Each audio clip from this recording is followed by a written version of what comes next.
What is the most valuable company in history? You might think of Apple with its sleek designs and trillion-dollar valuation. Maybe Amazon, the giant that delivers everything to our doorstep. But what if I told you there was a company, 400 years ago, whose value in today's money would dwarf every single tech giant combined? A company so powerful, it could mint its own coins, raise its own armies, and wage its own wars. A company that didn't just dominate a market, it built an empire.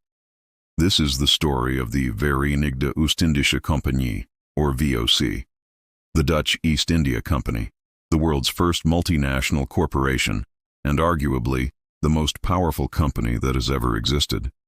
Our story begins at the dawn of the 17th century. The world was on the cusp of a new age of global trade, and the ultimate prize was spice. To us, spices are a common pantry item, but back then they were worth more than their weight in gold. Nutmeg, cloves, and mace grew only on a few tiny islands in what is now Indonesia. Controlling them meant controlling unimaginable wealth. The Portuguese had first dominated these sea lanes, but now the Dutch were hungry for a piece of the pie. Dozens of small, competing Dutch companies sent fleets on the perilous year-long journey. The risks were immense: pirates, disease, shipwrecks, and naval battles. But the rewards? A single successful voyage could yield profits of over 400%. The Dutch government saw the potential. But the competition between their own companies was driving up costs in Asia and driving down prices in Europe. They were competing themselves into ruin. So, in 1602, they devised a revolutionary solution, a masterstroke of economic engineering. They forced all competing companies to merge into one single entity. They granted it a 21-year monopoly on all Dutch trade east of the Cape of Good Hope. This new mega-corporation was the VOC. But this was no ordinary charter. The Dutch government gave the VOC powers that no company has had since: the right to build forts, the right to sign treaties with local rulers, the right to have its own private army and navy. And perhaps most importantly, the VOC was the first company in history to be publicly financed, issuing shares on the newly formed Amsterdam Stock Exchange.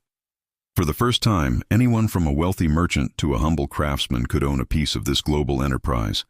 They didn't just create a company, they created a corporate state, an economic empire with a stock price. With its government charter in hand, the VOC set out to do what it was designed for: achieve a total and absolute monopoly on the spice trade, by any means necessary. Their methods were brutally effective. They drove the Portuguese out of the Spice Islands, established a headquarters in the city of Batavia, modern-day Jakarta, and began to systematically take control of production. Their most infamous act came in the Banda Islands, the world's only source of nutmeg. When the local Bandanese people resisted the VOC's monopoly and attempted to trade with the English, the company's response was horrific.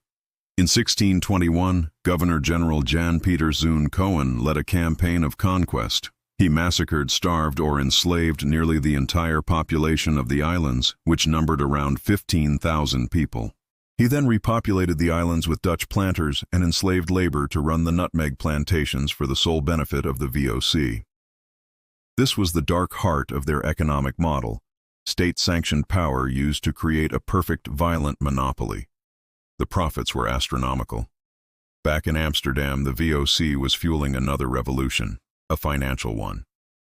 The Amsterdam Stock Exchange, the world's first, became a frenzy of activity centered on VOC shares. People bought and sold shares, speculated on future profits, and even invented new financial instruments like options and futures contracts, all based on the fortunes of this one company. It created immense wealth, leading to the Dutch Golden Age, but it also created the world's first stock market bubble and crash. So just how valuable did the VOC become? At its peak in 1637, during the height of the tulip mania it helped to fuel, the Dutch East India Company was valued at 78 million Dutch guilders. What does that mean in today's money? Well, accounting for inflation and its share of global GDP, historians and economists have estimated its peak value at roughly $8.2 trillion. Let that sink in. This single 17th century company was worth more than Apple, Microsoft, Amazon, and Google combined. It was a financial force of nature unlike anything the world had ever seen. But no empire lasts forever.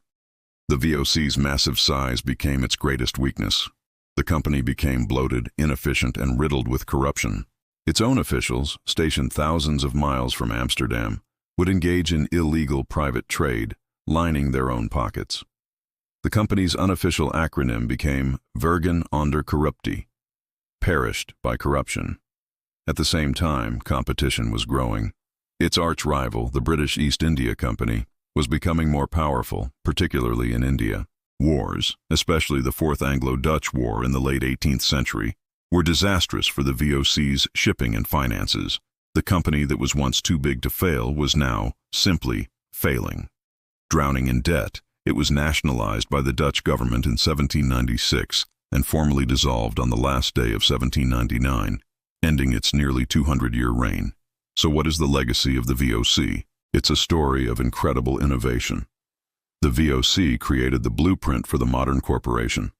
It pioneered global supply chains, corporate branding, and public stock markets. The global capitalism we live in today was born in its boardrooms and on the decks of its ships. But it's also a deeply dark legacy, a story of how the pursuit of profit was used to justify brutal colonialism, exploitation, and violence on a scale never seen before.